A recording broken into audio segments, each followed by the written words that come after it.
লোকজন ব্রিজ পার হচ্ছে, কেউ টাকা দিচ্ছে না। যেই যাচ্ছে সেই বলতেছে ফেরার পথে দিবানে। এরা আর ফিরবে বলে মনে হয় না। এদিকে ব্রিজটা মেরামত করা দরকার, ওদিকে আবার লোক খাটতেছে 7-8 জন, তাদের আবার মজুরি দিতে হবে। এত টাকা কোথায় পাবো? ও ভাই, ব্রিজ পার হইলেন তা টাকা দিবেন না? ব্রিজ পার হতে আবার টাকা লাগে? ও ভাই, এদিক শুনে যান, এদিকে আসেন। কি শুনবো কি? এদিকে আসেন তো ভাই।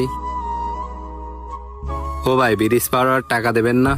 কিসির টাকা দেবো? ব্রিজ পার হতে আবার টাকা লাগে? টাকা লাগে না মানে? ও ভাই, আমাদের এই ব্রিজটা করতে 4-5 লাখ টাকা খরচ হয়েছে।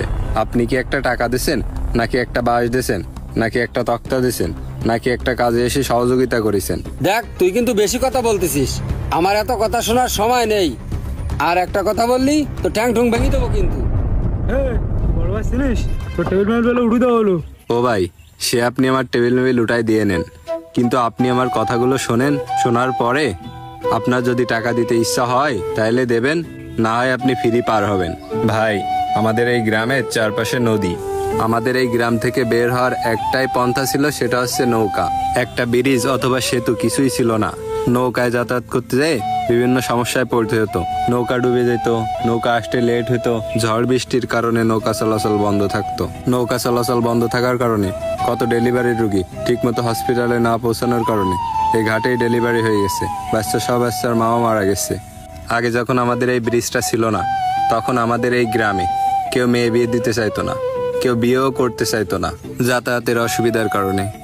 ও ভাই, আপনি তো করছেন কিসের টাকা? আমাদের এই ব্রিজে প্রতিদিন শ্যাওলা এসে বেঁধে থাকে। শ্যাওলা ছাড়ানোর জন্য রাত দিন 24 ঘন্টা 10টা লোক খাটে। 10টা লোকের মিনিমাম 5,000 টাকা করে দিতে হয় প্রতিদিন। এত টাকা কোথা থেকে আসবে আপনারা যদি না দেন? আমাদের এই পারে ভালো কোনো স্কুল নেই। আমাদের বাচ্চাদের নৌকায় পার হয়ে ওই পারে স্কুলে যেতে হতো। নৌকায় পারাপারের জন্য বাচ্চারা ঠিকমতো স্কুলে যাইতে চাইতো না।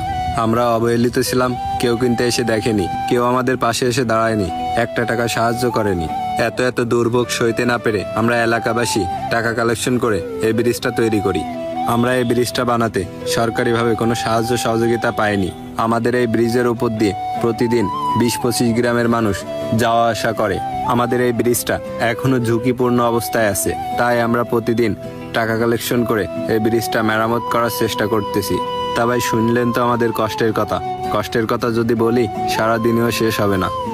ও ভাই, আপনাকে 2 জনের 20 টাকা হয়, তা আপনারা 10 টাকা দেন। তোমরা তো খুব ভালো কাজ করেছো। তোমার সাথে খারাপ ব্যবহার করাটা আমার উচিত হয়নি। আমি বিষয়টা বুঝতে পারিনি। তোমরা যে ব্রিজটা করেছো, তোমাদের কারণে আমরা ওই পারে যে ভালোভাবে বাজারঘাট করে ফিরে আসতে পারি।